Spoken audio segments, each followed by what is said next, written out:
Bonjour Marine Tondelier. Bonjour. Merci d'être dans ce studio pour répondre à mes questions. Vous êtes la secrétaire nationale d'Europe Écologie Les Verts. Alors, je vous confirme. Alors, les Français veulent savoir. Bah oui, puis moi j'aimerais bien savoir, est-ce que vous vous êtes mis d'accord sur un nom de Premier ministre?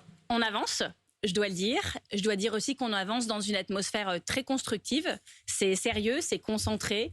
Tout le monde a envie d'aboutir. Mais je suis désolée de vous annoncer que c'est normal que ça prenne un peu de temps parce que on est dans une situation qui est très atypique. On est en train de construire une coalition dans une culture institutionnelle française qui n'a jamais fonctionné comme ça. Et donc c'est normal que les choses prennent du temps. Je vous donne des exemples pour qu'on se situe un peu dans un cadre européen. Au Danemark, ils ont mis 1 mois et demi à faire le gouvernement. Vous allez me parler de la Belgique? En Allemagne, ils ont mis plus de 2 mois. Ouais. En Espagne, 4 mois. Et aux Pays-Bas, ils ont mis 222 jours. La Belgique, si je me rappelle bien, c'était 564 jours. Je pense qu'on peut ne pas battre leur record. Mais nous, ça fait 4 jours. Donc c'est pas infamant. Ça veut pas dire que ça patine complètement. Aujourd'hui, c'est le 5e. Hein. Comment? Oui, c'est ça. Enfin, vous comptez un peu comme les enfants. C'est-à-dire, il est 8h30. Voilà. Il est 8h30, on n'a pas encore commencé. On l'aura dit ce soir?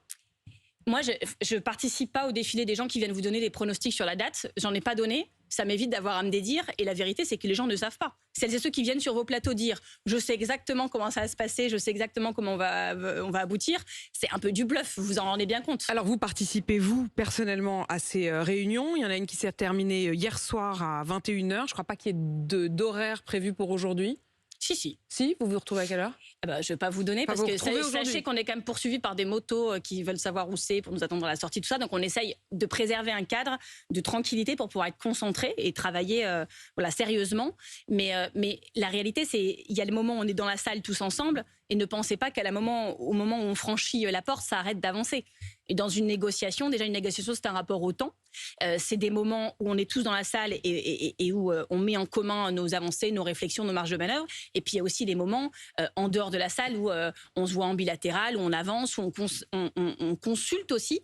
Par exemple, chacun retourne vers sa formation politique pour faire des retours en transparence. Et puis on consulte la société civile aussi. Moi, j'ai passé beaucoup de temps hier aussi au téléphone avec des personnes qui sont pas des politiciens, mais qui ont des avis hyper intéressants à nous donner, de là où ils sont, des syndicalistes, des responsables d'associations. Donc tout ça prend du temps, et c'est pas parce qu'on n'y arrive pas, c'est parce qu'on veut faire les choses bien. Vous avez entendu peut-être Sandrine Rousseau, elle était à mon micro hier matin sur RMC. Elle estime qu'en prenant trop de temps, vous êtes même en train de perdre ceux qui ont voté pour vous. Écoutez. Je trouve que nous mettons beaucoup trop de temps. Je trouve que là, maintenant, il nous faut sortir les noms. Que là, en fait, on perd du terrain, en fait, en faisant ça. Qu'on inquiète aussi d'une certaine manière en n'étant pas capable de sortir une équipe et un gouvernement. Donc oui, nous avons notre part de responsabilité. Et vraiment, je suis pas en train de nier notre part de responsabilité dans cette affaire. Mais là, maintenant, j'ai l'impression que tout le monde souffle sur les braises. Et je voudrais qu'on arrive à un pays apaisé. Parce que là, nous sommes dans une situation qui me semble quand même extrêmement instable. Elle prend aussi ses responsabilités en disant on prend trop de temps, il faut y aller là. Ça fait 4 jours. C'est ce que vous lui dites c'est bon. Mais je lui ai dit, on s'est appelé hier soir, il n'y a pas de problème. C'est normal qu'il y ait une forme d'impatience. Est-ce que moi aussi j'aimerais bien que ce soit déjà fini? La réponse est oui. Mais moi, c'est pas parce que je serai impatiente et que j'ai envie d'en finir et que je suis fatiguée. C'est parce que j'ai envie qu'on puisse agir pour les Français. Je vous donne un exemple. Les mamans célibataires de ce pays, il y en a 1,6 million. Qui pour beaucoup sont en situation de précarité, puis il y a aussi des papas solos, et puis il y a des familles, des familles modestes, il y en a beaucoup. On leur avait promis le chariot de course gratuit pour la rentrée. On sait à quel point, quand on est dans la période estivale, les gens savent déjà les courses de rentrée, et je sais à quel point c'est un déchirement pour des parents de dire à leurs enfants, telle cartade on peut pas, telle trousse on peut pas, faut prendre la moins chère, on va prendre la promo. Je sais à quel point ça c'est une angoisse pour plein de Français. Il y a des gens qui attendent de savoir si ce sera gratuit ou pas, parce que l'argent qu'ils ont budgété pour ces courses-là, s'ils peuvent en faire autre chose, peut-être qu'ils emmèneront leurs enfants à la mer. Et peut-être même que ce sera les seules vacances de leurs enfants. Donc moi, vous voyez, c'est pour ça que j'aborde toutes ces discussions avec en pensant toujours aux Français. Mais précisément, vous pensez aux Français, mais vous y pensez maintenant. Moi, je me souviens, et je vous ai interviewé, vous, mais de nombreux responsables du Nouveau Front Populaire pendant ces 3 semaines de campagne. Et systématiquement, je vous disais, est-ce que vous vous êtes mis d'accord sur les règles pour le Premier ministre?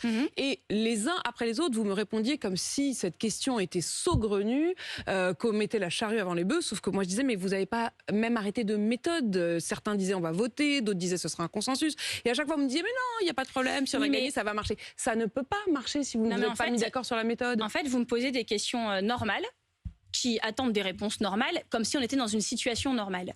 Mais moi, ce que j'arrêtais pas de répondre, c'était on verra après le 8 juillet. Pourquoi? Parce que personne... mais maintenant vous dites qui aurait pu on prédire, voit ça au Madame Français, mais vous auriez pu le faire avant. Qui aurait pu prédire que nous allions gagner. Moi, je le savais. J'arrêtais pas de le dire. On me disait oui, d'accord, merci. Nous avons gagné. Mais qui aurait pu prédire la composition de cette Assemblée nationale? Qui aurait pu prédire que le Rassemblement national serait 3e? Qui aurait pu prédire que le Front républicain marcherait aussi bien? Quand j'étais venue sur ce plateau, je sais pas, c'était quoi, il y a 10 jours, j'étais venue pour vous dire j'ai une grosse inquiétude sur le Front républicain. Et c'est parce que je l'ai fait, parce que j'ai écrit aux chefs de parti du centre et de droite, parce que j'ai dû hausser le ton parfois, m'agacer, me mettre en colère, que il a tenu beaucoup mieux que prévu et que nous avons gagné. Chaque étape, voilà, chaque chose après l'autre. Mais on se dit, Marine Tondelier, que vous avez réussi à faire une alliance pour, en effet, faire campagne ensemble, mais que cette alliance n'était pas prévue pour gouverner ensemble. Si, mais dans un format inédit en France, celui d'une coalition. Et il y a eu des fois des alliances en France. En 2012, les écologistes gouvernaient avec les socialistes. Mais à l'époque, les socialistes écrasaient tout. Nous allions négocier avec le futur président de la République. C'était pas la même chose. Et donc, il y avait un truc très pyramidal, très descendant. Alors, ça allait plus vite. Est-ce que c'était mieux? Je ne suis pas sûre, vu les résultats de ce gouvernement.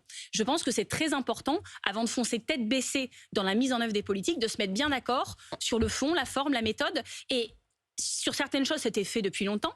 Sur d'autres, on doit s'adapter aux paramètres actuels, à ce qui se passe à l'Assemblée, à ce qui se passe entre le nombre de députés des uns et des autres. Tout ça, c'est important, il faut le faire bien. Précisément, on va revenir aussi sur le fond et sur l'application possible ou non du programme, mais quand vous dites ça dépend aussi du nombre des uns et des autres, on sent bien que ce qui se joue aussi, c'est qui aura le groupe avec le plus de députés. LFI a immédiatement dit... Si on décide que c'est ça le critère. En tout cas, LFI... on a fait le critère principal. Depuis le début, là, pour le coup, eux avaient une méthode. Mais dès le début. C'est vous autres qui n'en aviez pas. Non, mais quand je posais des questions à LFI, ils répondaient immédiatement, nous avons une méthode, nous nous sommes mis d'accord, il est logique que le premier groupe... Mais c'est normal que chacun mette sur la table le critère qui l'arrange. Le Premier ministre. Ben voilà, vous mettez chacun sur la table. C'est normal, c'est une négociation. Le critère qui vous arrange. C'est normal, c'est une négociation et c'est plus facile. D'ailleurs, si ça tenait qu'aux écologistes, on aurait déjà un gouvernement. C'est plus facile pour nous, puisqu'on ne dit pas si c'est pas nous Premier ministre, on s'en va. On ne peut pas faire ça, il n'y a pas de raison qu'on le fasse. Après, on a mis aussi des noms sur la table. Parce qu'à un moment, on se dit, si les socialistes veulent pas que ce soit un insoumis, et si les insoumis veulent pas que ce soit un socialiste, il y a un double veto. C'est pas du tout le sujet, mais on a mis plusieurs noms sur la table, comme je vous le dis. Vous faites partie mais de ces nous, noms on ne prétend pas dire, si c'est pas un écologiste, on arrête tout, c'est impossible. Mais est-ce que vous faites partie des noms qui ont été mis sur la table? Je vois des sondages passer, etc. Mais c'est pas vraiment ça le sujet. Moi, ce qui m'intéresse, dans les réunions, quand vous mettez chacun des noms sur la table, est-ce que vous pouvez nous dire en toute transparence si votre nom fait partie des noms sur la table? Je ne donnerai pas la liste des noms parce que c'est pas comme ça on fonctionne. Non, je vous demande juste si vous êtes dedans. Et qu'on fait pas de la télé-réalité et que les négociations se passent pas sur les plateaux de télé et qu'encore une fois, ce que je vous ai dit qu'il faut retenir, c'est que les écologistes ne sont pas bloquants dans cette discussion. Vous ne dites pas que votre nom n'est pas dans la liste. Je ne vous dis pas que notre nom n'est pas dans la liste. Il y en a même plein d'autres et ça va bien se passer. Mais voilà, il y a un truc comme ça normal. Et surtout les écologistes qu'on met sur la table, c'est de ne pas être focalisé sur qui, mais sur pourquoi faire, et surtout sur... C'est pas une question de l'étiquette de la personne qui va être Première ministre. C'est pour ça que moi, le vote, ça me dérange. C'est pas qu'un rapport de force. Parce que si on ne se pose la question qu'entre partis politiques sur qui pèse un peu plus que l'autre et donc a le droit à, on oublie les Français. Et moi, ce qui compte pour moi, c'est la question que vous vouliez poser ensuite, c'est comment on va faire. Et dans le comment on va faire, ça va pas être que du droit parlementaire, ça va pas être que du droit constitutionnel, ça va être de la politique, ça va être de la bataille culturelle, de la bataille de l'opinion permanente. Et donc, qui sont les personnes qui, pas juste le Premier ministre, mais voilà, à la tête de ce gouvernement et puis dans le dispositif global, vont aider notre programme à gagner cette bataille culturelle. Qu'il puisse y avoir autour une sorte d'acceptation. Quand on va annoncer le gouvernement, est-ce qu'il y aura un effet waouh, les gens vont dire OK, il se passe un truc. Ouais, c'est nouveau. Ouais, on a envie. Ouais, on pense qu'ils vont y arriver. Il y a un mélange de réassurance, mais de surprise. Un mélange d'anciens et de nouveaux. Un truc surtout d'envie. Il faut que les Français ils aient envie et qu'ils se disent, parce qu'il y a quand même une grande passion politique qui s'est créée dans ce moment. Les gens en avaient marre, ils disent ça change rien, c'est tous les mêmes. Là, ils ont vu que c'était pas tous les mêmes. Ils ont vu qu'il allait se passer des choses. Ils attendent même l'épisode suivant. Il y a un moment où, moi je me rappelle, j'adorais la série Baron Noir, qui ressemble un peu trop à ma vie politique locale. Et quand cette série est sortie, j'avais invité Éric Bensekri, le réalisateur, à venir aux Journées d'été des Verts. On avait fait un atelier qui s'appelle Série télé quand la réalité dépasse la fiction. Parce qu'il y a un moment où la réalité politique française est devenue parfois plus intrigante, plus interpellante même que les meilleures séries télé politiques. Et donc, il se passe un truc complètement fou dans ce pays et tout le monde est en train de suivre en disant qu'est-ce qui va se passer, OK, ça aura un impact sur ma vie, ça non. Est-ce qu'on a envie qu'ils arrivent à faire telle mesure? Et c'est un momentum politique hyper intéressant. Et on ne doit pas décevoir. Et donc, moi, c'est vraiment comme ça que je me pose la question. Ça, je vous écoute. On n'a pas le choix. Je vous écoute dire tout ça, mais j'ai l'impression qu'il y a quand même un décalage entre ce que vous dites et ce que fait LFI. Par exemple, LFI, eux, ils ont mis des noms sur la table, c'est clair et net. Ils l'ont dit hier soir. D'ailleurs, à une poignée de journalistes. Merci de l'avoir fait. Ils ont mis plusieurs noms sur la table. Ils ont mis 4 noms sur la table. Jean-Luc Mélenchon, Clémence Guettet. Mathilde Panot et Manuel Bompard. Je ne vous confirmerai pas cette information parce que c'est. Mais ils nous l'ont confirmé, donc vous n'avez pas besoin de me le confirmer. Mais donc ça veut dire que pour eux, en tout cas, le Premier ministre doit être issu de ces 4 noms. C'est pas parce que vous donnez des noms que vous dites que c'est ça ou rien. Tout le monde doit donner des noms. Et même tout le monde doit donner plusieurs noms. Ça fait partie de la discussion. On est à un moment, quand ça c'est un peu bloqué, on est à un moment où on doit ouvrir. On doit proposer d'autres solutions.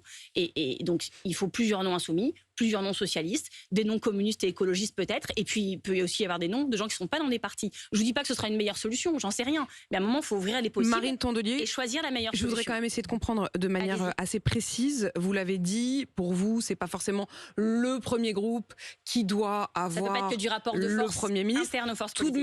de même, on le sait, vous allez tous vous regarder en fonction du nombre de personnes qu'il y a dedans. D'ailleurs, François Ruffin et Clémentine Autain ont appelé les écologistes à former avec eux, c'est-à-dire avec les dissidents de la France Insoumise, un groupe ensemble. Est-ce que vous allez donner suite à cette proposition de François Ruffin notamment ?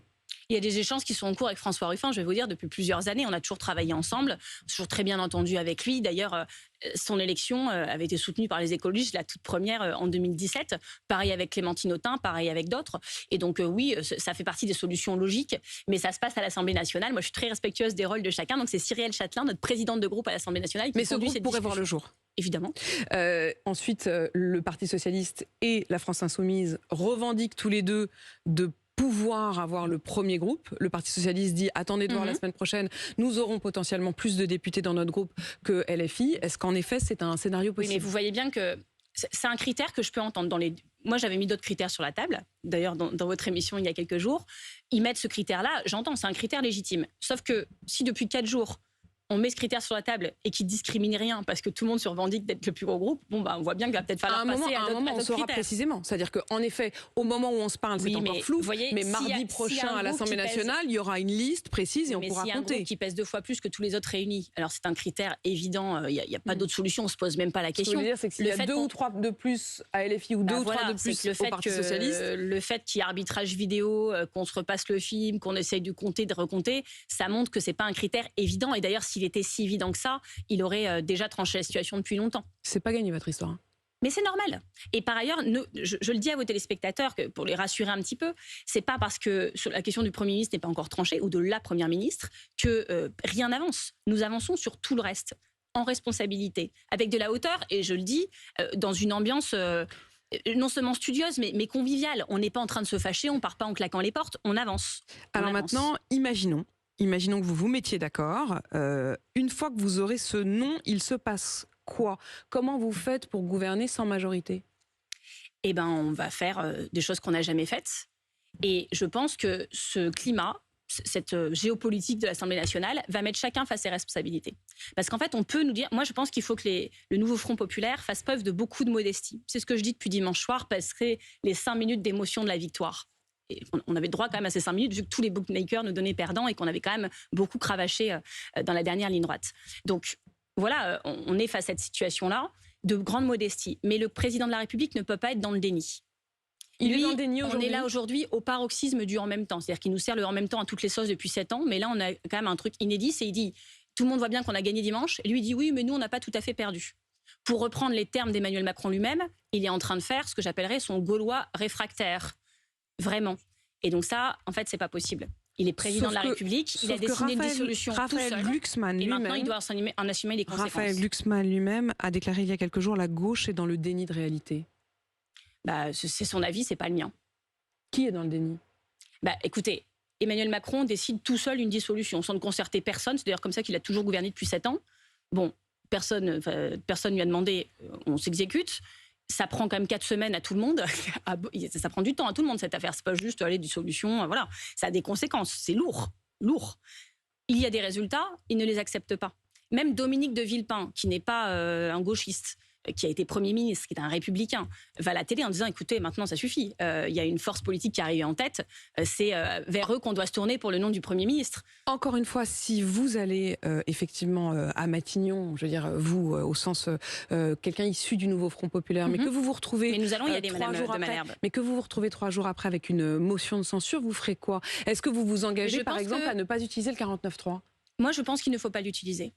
c'est mon avis personnel, on a tellement dit qu'il ne fallait pas le faire que nous ne devons pas le faire. Et je vais vous dire... Vous vous engagerez à ne pas utiliser le 49.3 ? Notre programme a une forte légitimité populaire. Parce que je vous disais qu'il fallait faire preuve de modestie, mais tout de même, 73% des Français ne veulent plus de la politique d'Emmanuel Macron, veulent une rupture politique avec le macronisme. C'est-à-dire qu'il y a nos électeurs, mais il y a aussi beaucoup d'électeurs qui n'ont pas voté pour nous, et certains qui n'ont pas voté du tout, qui veulent qu'on mette en place notre programme de justice sociale et de justice environnementale, qu'on améliore leur quotidien et qu'on permette leur lendemain, parce qu'on sera aussi occupé du climat et de la biodiversité. 49.3, potentiellement une motion de censure. Je voudrais que vous écoutiez Gérard Larcher, le président du Sénat. Avec grand plaisir, c'est toujours un plaisir. Qui était à ce micro. Écoutez, vous allez voir si c'est un plaisir. Si le président de la République fait ce choix, je suis clair, je combattrai ce choix et je demanderai à ce que le gouvernement soit censuré. Donc ça, c'est clair. Si, alors attendez, je vais repréciser ce que vous voulez que je répète. Si le président de la République appelait un Premier ministre issu du nouveau Front populaire... Oui, je m'opposerai et j'appellerai mes amis à censurer ce gouvernement, car ça ne correspond pas à la volonté profonde des Français. Marine Le Pen elle-même, hier, a dit que tout gouvernement dans lequel il y aurait des membres de LFI ou des écologistes serait censuré. Je le dis comme un honneur. Si vous mettez les uns et les autres additionnés, vous tombez. Écoutez, ils peuvent s'accrocher, en plus j'ai vu qu'il allait appeler ses amis, donc j'ai très peur, ils peuvent s'accrocher comme une moule à son rocher au pouvoir, faire comme s'ils avaient gagné. C'est pas la réalité. Moi, j'arrête pas de vous dire, nous n'avons pas la majorité absolue. Je sais lire, je sais compter, il n'y a pas de problème. Mais ils l'ont encore moins. Et donc, on ne va pas inventer des trucs. Ou alors, on n'a pas eu le même prof de maths. Et donc, ce que je vais vous dire, c'est qu'on va les mettre face à leurs responsabilités. Je vous parlais du chariot de course gratuit pour les enfants de ce pays. Bon, on va aller à l'Assemblée nationale, je caricature un peu, mais on va dire, alors, on met cette mesure sur la table. Qui vote pour ? Qui vote contre ? Oui, Jean-Pierre, tu as le droit de voter contre si tu ne veux pas que les gens aient le chariot de course gratuit. On va aller devant l'Assemblée nationale en disant qui veut taxer les super profits ? 80% des Français sont pour. Celles et ceux qui veulent dire non, on ne les taxe pas parce que c'est profits qui ne découlent ni d'un mérite, ni de travail supplémentaire, ni d'un talent exceptionnel, mais juste... Voilà, qui tombent du ciel parce qu'il y a une crise en Ukraine ou une crise énergétique, qui veut les taxer ? Vous ne voulez pas les taxer ? D'accord, assumez-le. Vous voulez nous renverser parce qu'on a voulu faire de la justice sociale ? Assumez-le. Et puis les Français, mais il y a aussi une question c'est l'opinion publique qui va juger. Vous avez par exemple dans votre programme le SMIC à 1 600 €. Vous-même, vous avez reconnu que ce SMIC à 1 600 €, il faudrait compenser par des aides pour les TPE et les PME qui pourraient avoir beaucoup de mal à devoir passer d'un coup d'un seul à 1 600. Sauf que le SMIC à 1 600 €, vous pouvez le faire par décret, donc sans majorité. Exact. En revanche, les aides aux TPE, PME, vous ne pouvez le faire que par la loi. Est-ce que ça veut dire que vous nous dites ce matin, si on arrive au pouvoir, on ne fera pas le SMIC à 1 600 € tout de suite, on ne le fera que si on est assuré d'avoir en même temps une majorité pour pouvoir l'accompagner d'aides pour les TPE, PME? C'est ma position et c'est celle que j'ai défendue dans la réunion parce que, et d'ailleurs, personne n'a dit le contraire. C'est-à-dire qu'on est des gens responsables. Je ne sais pas pour qui certains nous prennent, mais on arrive avec la ferme intention de gouverner. Et moi, la ligne écolo que je défends beaucoup et qui est partagée, c'est réparer, apaiser, protéger. Notre but n'est pas de mettre les gens en difficulté. Et donc, oui, on veut le SMIC à 1 600 €. Vos camarades étaient-ils d'accord avec vous? C'est-à-dire que, oui, est-ce que ça veut dire, bien sûr. Parce que si on tire le fil, ça veut dire qu'il n'y aura pas de SMIC à 1 600 € avant un bon bout de temps, avant que vous n'arriviez à avoir une majorité. Donc quand Jean-Luc Mélenchon, dimanche dernier, disait on peut le faire par décret, vous dites non, on ne le fera pas par décret parce qu'on ne le fera pas sans un accompagnement. Mais on va les battre amendement par amendement et ça ne va pas juste être de la bagarre. Ça va être une entreprise pour convaincre les gens. Et peut-être que la vie politique française manquait de ça, parce que quand on repose que sur des 49.3 et tout ça, en fait, on n'essaye plus de convaincre. Et voilà, et je pense que c'est ça qu'il faut faire. Et je vous dis aussi, il y a des choses qui sont prévues par la Constitution dans les cas où on n'arrive pas à trancher. Le référendum, par exemple. Peut-être que certains sujets devront passer par un référendum et que les Français choisiront, ce serait une excellente méthode. Finalement, enjamber l'été, ça peut vous arranger? Je suis pas sûre parce que moi, je pense qu'on peut prendre quelques jours. C'est normal de le faire, il faut le faire bien. Le président de la République était là à Washington, il va rentrer. Il a fixé lui-même des deadlines, il a parlé de mardi, il a parlé du 18. Bon, moi je pense qu'on ne peut pas passer tout l'été comme ça à attendre. Le gouvernement de Gabriel Attal, là, qui expédie les affaires courantes, n'a plus de légitimité. Donc c'est bien et je les en remercie qu'ils restent à leur poste, qu'ils ne désertent pas voilà, et que les affaires courantes continuent à être expédiées. Mais à un moment, il va falloir se mettre au travail parce que le nouveau Front populaire, si nous avons gagné, la surprise générale, c'est que nous avons suscité un espoir immense. Et donc moi, par exemple, sur les sujets qui sont les miens, l'écologie, il y a 60% des oiseaux des champs qui ont disparu en 40 ans. Les enfants qui naissent en 2024, on ne sait pas si la planète sera encore habitable pendant 30 ans. Vous pensez que j'ai envie d'attendre tout l'été pour mettre en place les bonnes politiques publiques sur le sujet, pour aider le pouvoir d'achat? Les Français, ils sont déplacés comme jamais aux urnes. Et on va leur dire, mais maintenant, il faut attendre. C'est pas possible. Prendre le temps nécessaire, oui. De toute façon, on n'a pas le choix, je vais vous dire, que ça nous fasse plaisir ou pas. Mais après, il va falloir se mettre au travail. Que ça plaise au président ou pas, qu'il arrête de faire son Gaulois réfractaire, c'est ce qu'il nous avait demandé, on lui demande aussi. Et vous vous réunirez à nouveau aujourd'hui, comme vous venez de on se réunit tout le temps, c'est une réunion permanente. De nous le dire. Marine Tondelier, merci d'avoir répondu à mes questions ce matin.